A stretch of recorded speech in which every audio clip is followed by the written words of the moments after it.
I'm the head.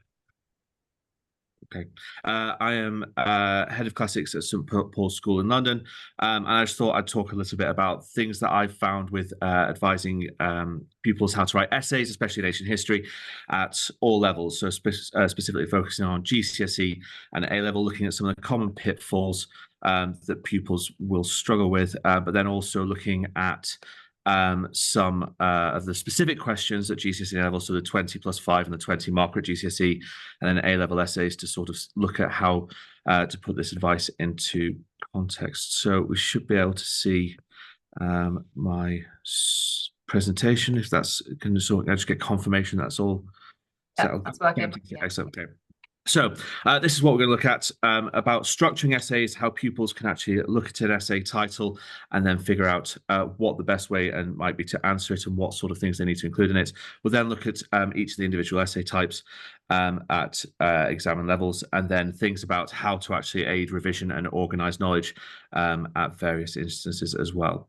Okay, so when I first started teaching ancient history about 10 years ago or something like that, and especially when I started teaching the new course, what I often found was that pupils, when they were approaching an essay such as the one I've given you here, there were various common sort of problems that were being found in the essays that were being produced.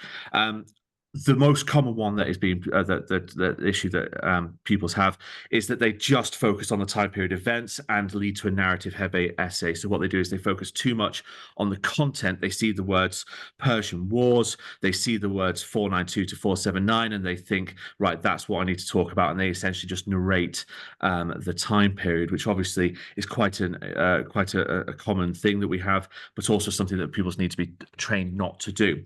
Conversely, what they do is they see the word key factor, and they focus too much on creating this very incredible argument with lots of different points, but actually not getting too much evidence in there and not figuring out what evidence they need to bring in and how to bring it in effectively. When we get especially to A level, what we often see as well is that that last little sentence, to what extent do you agree with this view, is often ignored. And I used to have pupils who would just abbreviate that to TWE when they were writing out the essay titles, though it was an unimportant sentence. It was a sentence they didn't need to worry about because it didn't really factor into the question. But actually, in a lot of ways, it is the most important thing to consider. So when I get them to think about it and to think about how this essay is, trying to think about what the essay is actually about, actually asking certain questions, sort of, what is this essay about? Is it actually about the Greeks versus Persians? Is it about unity? Is it about victory? It's quite a complex essay title, isn't it? It can be quite difficult for pupils to figure out exactly what sort of thing they should be talking about and how they should structure their answers. What sort of arguments should they create? What should the focus of their essay be? And how do they plan effectively so they don't digress and talk about something else? How do we make sure that they are focused on the important factors? And when they're actually planning their essay in an exam situation, how do they decide what their paragraph should focus on? What sort of things should they think they consider? So this is something I came up with, and I've employed it to especially A-level students, but starting to roll it out to younger years, even year 9 ancient historians, to try and get them to think about the sort of things they need to be addressing when they're talking about, when they're trying to answer an essay. Actually color coding the essay to make sure that they are answering all the various different points and answering, including all the various different things they need to do. I use red, blue, green, but obviously any color could work. And so actually picking out from the essay title, what is the actual question? What argument do they need to create? And then what evidence should they draw in to support their argument? And often the green section, the evidence they need to do, is something that the pupils find quite accessible and quite easy to manage. But actually determining what the red and blue are and then incorporating that into essays is something that I find pupils often struggle with, and helping focus that when they're doing an essay is really important. So I'm going to put this into context, an essay title. So it's the title we've just seen, red, blue, green method, and then looking at it. Now, if we see what I've done with it here, we've got the red, to what extent do you agree with this view? We've got the green, which is the evidence that they use, the unity, but actually trying to address that key phrase of the key factor in their victory, trying to make sure they're creating arguments that are based around the blue in the sentence. And what we try and do then is try and train the pupils to address all three things in each paragraph of each essay. And what I've started doing with some of the year 12 pupils, especially, is getting them when they're reading their essays that they've written, getting highlighters and actually saying, well, have you actually addressed the things that you've done? And helping get this focus on the question will just help them make sure they're covering absolutely every single bit of the title. They should be aware that actually the evidence without outside of what is highlighted in green can and should be used, but it shouldn't be straying too far away from it. So obviously, if you're talking about key factors in their victory, we need to talk about other key factors in the victory against the Persians, but we shouldn't be straying too far away from the idea of unity. And when we're dealing with the essay comparatively in terms of saying, well, if this isn't the key factor, what is? We should always be linking it back to that idea of unity and helping and highlighting that within the title will just help focus the pupils on what they need to do. So we've now highlighted it. What I then try to train people to do is to use this to help plan their essay. So once they've done this, that takes 30 seconds in the beginning of the exam, and then using that to try to actually help figure out what their plan, what their structure of their essay is going to be. Okay. But once we've done this, this is what a paragraph might look like. It might look like this to a certain extent, a very basic level. So we're talking maybe year 9 or even GCSE level. We might actually try to get them more formulaically structuring their essay in this sort of way. So actually saying, addressing all three different things. And if we just look at the very, very basic paragraph I've written on the side there, by no means is it comprehensive, by no means is it even that good, but it does cover all the various different things that we might want to talk about when answering this question. Okay. So how does this assist with planning? So the first thing people should do is try to use the blue as in the argument of the question to guide their plan.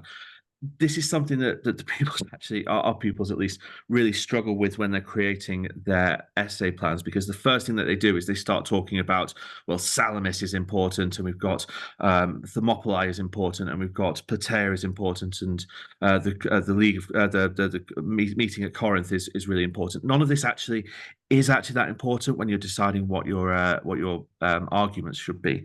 So actually using the blue, trying to address what the key factor in the victory was in the Persian War. So ignore the unity, ignore what's going on with the rest of the question. Actually, what were the key factors? Okay. Try and write down as many key factors in the victory as you possibly can. Is it the Hellenic League, Persian lack of preparation, etc.? Okay. And just by getting this list of things, you can start thinking about what are the key things that are going to be relevant in this essay. Okay. Once that's happened, once you've got that list of things, try and link it using the green to see if it's relevant to the essay. So, for example, if we're looking at Hellenic League, we might say that is really important because that's an important factor in the victory, but also it links to the idea of unity very, very nicely. Okay. When we start going down the list, we start maybe look at better awareness of terrain and conditions. This potentially isn't that linked to unity. So therefore, although it is an important key factor in the victory, I might actually just be leaving that out of my essay, okay, because it doesn't quite fit in with all the other things as nicely as some of the other things that we've talked about, okay? So using the blue and the green to sort of make a plan rather than just instantly going through these are my 3 paragraphs or these are the 3 pieces of evidence I'm using, actually making a messy plan, trying to come up with all the different factors before you agree on something. And then finally, to try and combine the 3 arguments and assess the red. Okay, so when we talk about the various different factors that are being used and the evidence we're going to use, trying to think about or how relevant these things are. The unity is relevant to this instance, maybe not too relevant to this instance, and then using this to create our our overall structure of 3 paragraphs. And then what we've got is we've got rather messy sort of process, but in the end, what we've got is we've got these 3 arguments here, which actually answer the questions, gets in the key arguments, and actually addresses the idea of extent. And by really analyzing the question and making sure we're drawing out all that information really methodically, we can actually get to a structure that is then quite good and can help the pupils succeed in exam situations. Okay. Um, so using that, you then have your introduction, you have your overall argument. So then basically, I mostly disagree with the statement. It's extremely important for Greek success, but there are a combination of factors. And then that leads into your introduction and your overall structure of your essay. And again, if the pupils start with that in an exam situation, it can often be quite a good place to start with. And before they start even having to grapple with things like what evidence am I going to use? How am I going to get my source analysis in there? Okay. So, what I thought I'd do is I'd just give you a few examples of work that my pupils have done. Some of them actually in exam conditions, as in actually for their A level, but then some that have done work for me in class, just to give examples of what it might look like, so what a good essay might look like in this instance. So we see that the introduction to this question has all those various different bits in it. So it actually covers the idea of how unity was important. It covers the idea of extent. It covers all the various different things that they might want to be using in their essay. And it quite effectively, quite neatly, although quite lengthily, does cover all the various bases. And I think as an overall introduction to an essay, that's it basically answers the question. This is sort of down towards their 3rd paragraph. And it also, if we just look through it, we get that constant reference to the red, blue, green. So if we're thinking about making sure we get red, blue, green in every single paragraph, we've got the idea of unity in there. We've got the idea of key factor and original reason for victory could be traced back to specific actions. We've then got nice evidence being brought in about what's being done, and then actually the last sentence is what really sort of does it for me in the sense that without this defines that unity would not like come back in such strength. Constantly referring back to the question without just overly narrating or going off on a tangent. And this pupil by no means was the best ancient historian that I've ever taught, but what they did was they methodically went through that red, blue, green section method and made sure that they were covering absolutely every single item of it in every single paragraph. Okay. Overall conclusion might look something like this. So to conclude, I agree with the unity that Green showed was a potent factor, using the word factor, making sure that that is being included in what they're doing. But then also making sure that they're answering the question, addressing the idea of extent, addressing the idea of unity, but then also addressing the idea of factors.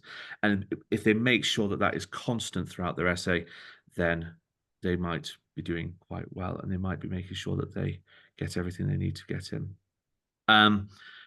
Just on the other side, in case everyone wants to have a bit of a read of some Roman stuff rather than just some Greek stuff, we've got something like this is about the fall of the Republic. So it was only possible to gain political power in Rome with popular support. To what extent do you agree? I've just got a few things in there that pupils have done for me. And again, it shows that they are making sure they're answering the question, making sure that they are properly addressing all aspects of the question, the idea of extent, and recognizing that the argument has to be about political power. It's not about popular support, this essay. That's where the evidence is coming from, but actually gaining political power is what they are talking about. And at the start of each paragraph, what they're doing is they're addressing that idea of how to gain political power through popular support and using that throughout their various essays. Okay, I realize that I've only got a few minutes left. So what I'm going to move on to now is a few bits of tips and tricks about how to apply this now to the various essay questions at various levels.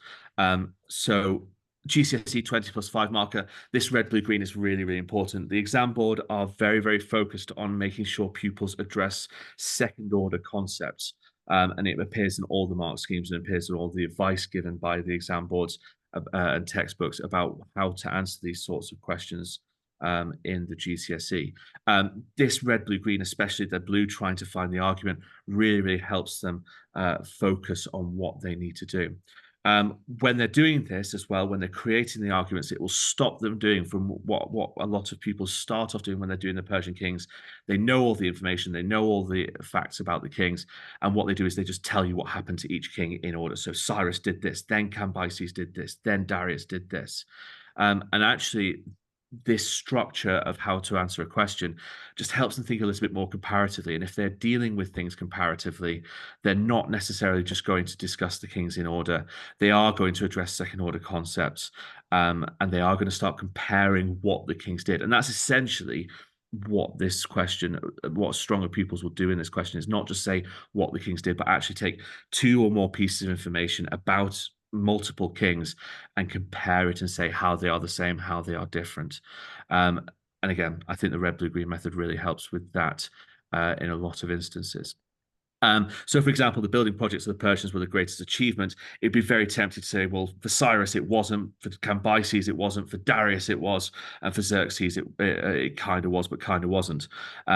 Again, not a particularly great way to answer the question. But if we say, well, these are the ways that it was for Darius, building projects were for Darius, but not for Cyrus. If we say that actually war was much more important for, and conquering was much more important for, say, Cambyses and Cyrus, but not for Darius. And again, the way you're structuring it just means you're getting a much more comparative answer. When we move on to the GCSE 20 markers, so this is on the depth study.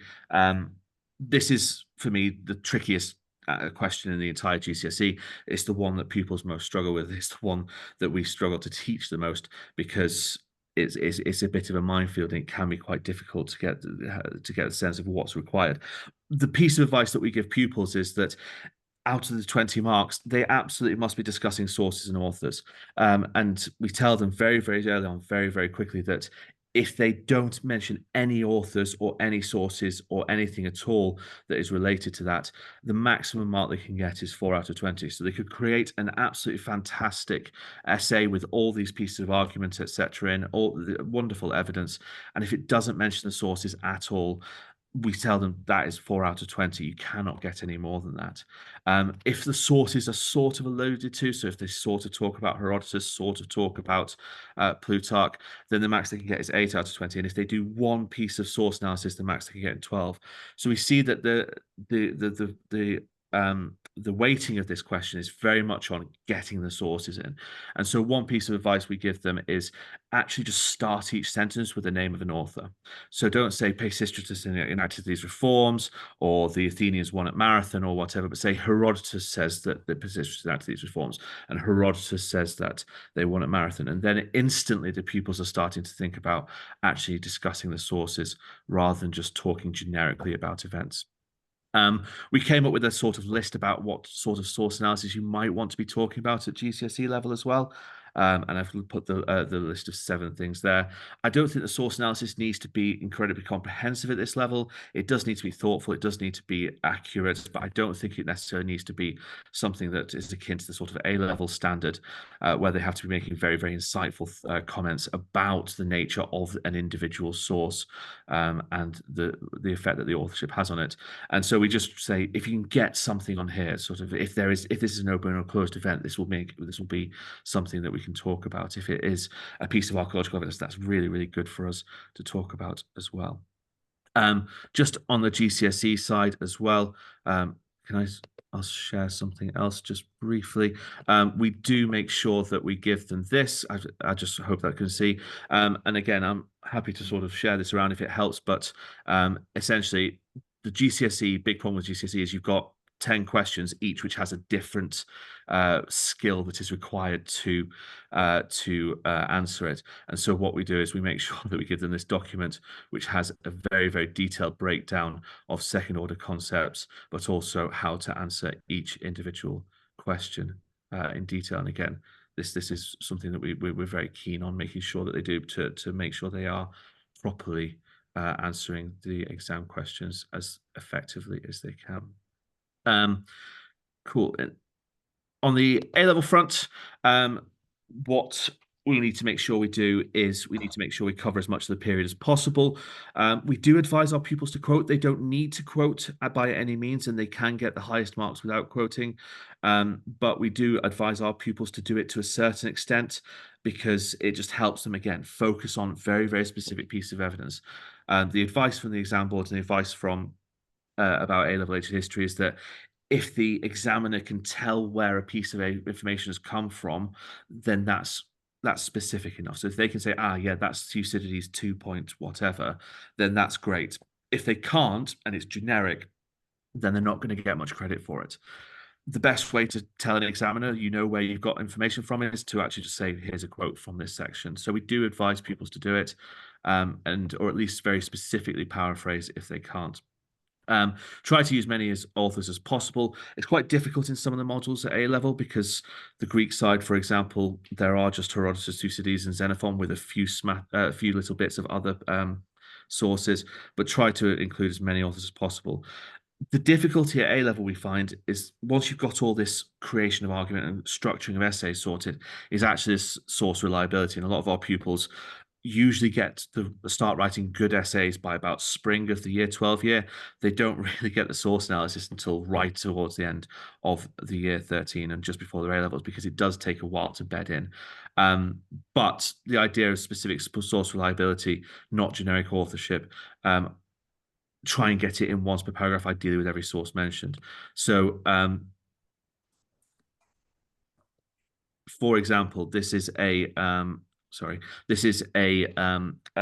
essay on the popular support needed, and it's talking about Catiline and Sallust. And just to highlight the middle section, I never like them using the word pinch of salt, but anyway, they love using it because they think it's appropriate. But anyway, although this is quite lengthy and it's quite waffly in the way that they do the source analysis, I think that actually this is the sort of thing we're looking for at A level, a lot more insightful discussion of exactly what this source is. So talking about how Sallust is trying to paint a bad picture of him, about the Punic, saying that he's using him as the epitome of how morally degraded Rome has become, and then but then also tying that back to, but regardless of this bias that Sallust has, it's still very useful. I think that's really important to get into. You're discussing limitations, but you're also acknowledging why the source is still useful to use in your essay. Similarly here, we've got this is a bit pithier, and this is from about Suetonius, just talking about anecdotal. It's quite difficult for pupils to talk specifically about anecdote in that sort of way, without just being vague, but I think this does it quite nicely. So saying that, yes, this is anecdotal, yes, this is something that may not have actually happened, but this nice phrase here, the idea of it was likely birthed from the general culture of loyalty among Italian soldiers who were willing to march on Rome for him, saying this source is probably quite unreliable. It's not actually that accurate, potentially, the source, but it still helps us understand what was going on. Okay. And I think that's quite a nice way of putting it in the context of an A-level essay. In the last couple of minutes, because I realize I'm running out of time, just a couple of things about how to organize to organize knowledge, etc. The big problem with GCSE and A-level ancient history for us is the amount of content. Not only trying to navigate the exams, but also trying to cover an entire GCSE course in 2 years is quite difficult. We find actually covering the content of A-level a little bit more manageable, but that doesn't stop it being absolutely vast and lots of things to revise and lots of things to discuss. Learning all the source analysis for each individual is quite difficult as well, especially at A level, but also at GCSE when we've got the 20-mark questions and all the themes. Once you've actually revised all the sources and looked through all the various different things, looking at the themes and the key arguments. So one of the things that I get pupils to do and collaboratively do as a class is to create these things which I call monster docs. This is a snippet of the specification. It actually tells you all the themes that need to be discussed, and they do it for each of the modules, both at GCSE and A level. And what we do is we get this table, we separate it out, and what we eventually end with is something that might look a little bit this. So this is a monster doc that my A level pupils created a few years Tiberius. So we've got the views of classical authors on Tiberius's reign. So we've got the various different sources, what they are talking about, a little bit of source analysis. We've then got various quotes and analyses of each of those quotes. What ends up happening is you've got this very, very comprehensive document, which then covers the entire material. It has bits of analysis in there, and it really helps them focus on what the key things are. Make sure they're discussing physical evidence as well as textual evidence, but it just helps focus it, and it's something that the pupils then take a lot of pride over. They make sure that it's really well done because they realise that this is going to be an important revision resource. But as they're creating these, they instantly become a lot more aware of the various different issues that are present in the ancient history. That's basically it from me. I'm sorry that was a bit rambling, a bit waffly in terms of trying to get through everything that I wanted to get through. But I don't suppose we have time for questions or anything like that. If anyone has anything. Yeah, I mean, thanks ever so much, Rob. That was so informative. And I know I set you a pretty hard task of talking about essay writing both for GCSE and A-level in half an hour. So thank you for doing that. Does anybody have any questions that they would like to ask Rob? Alex? Can you hear me okay? Because my mic's been playing up, sorry. Yeah, absolutely fine. Yeah. Okay, brilliant. Sorry, because it's technically a couple of things, but that master doc that you had in terms of answering questions, would you mind sharing that? Because I have a paragraph structure one that I've done for them, but that one looks like it will help my lower ability quite a lot. So, yeah, I'll quite happily share that, and I'll pass that on to Grania once I've done here. That's great, thank you. And one of the things you said about for A-level in terms of learning quotes, I don't do that so much with my GCSE lot because I think that's a huge task in terms of how much sources they have to cover. So we focus on paraphrasing. Is that okay? Because when they quote things like Thucydides 2.7 so on, I don't think I can ask them to learn all of that because it's already such a huge ask for the sources. They don't have the booklet. So we try to advise them to learn certain key quotes. So, for example, when we teach them Cleopatra, we try and tell them that in absolutely every essay on Cleopatra, they need to get the quote, "A doomed, destructive monster" from Homerus, and things like that. So we do try and get them to get a few things in. The top end pupils, we do encourage to learn quotes, because we think it will just help add that extra little bit of weight to their essay. You're right. Yeah, we don't necessarily say quotes are massively important, but close paraphrases and absolutely key quotations we do insist. Okay, that's great. Thank you so much. That was really useful. Alex? Yeah. So I'll just sort of reiterate that OCR's position in terms of sort of like quotation.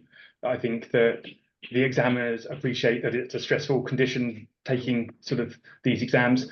That, as Rob has been saying, that sort of close paraphrase is absolutely fine. If they do know certain quotes, by all means deploy them in the exam. But examiners do not necessarily expect quotes from candidates in the exam, and that applies to both GCSE and A-level, providing they can sort of like understand where it's coming from.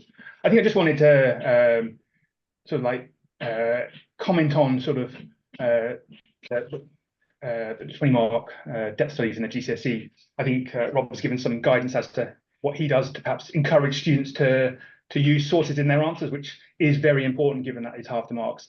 I think examiners would be slightly more generous, certainly if no sources are mentioned. I think they could go much higher than 4 out of 20, for example. But I think certainly that is a useful tool when you're teaching to make sure that students do bring in sources into their answer.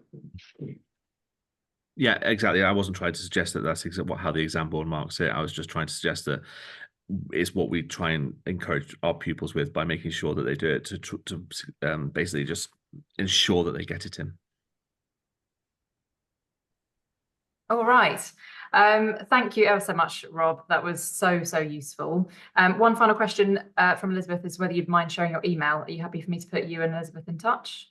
Yeah, I put my email address on the start of the presentation. Anyone who wants to get in touch, by all means, do. Great, lovely. Thanks ever so much. Okay, I will stop the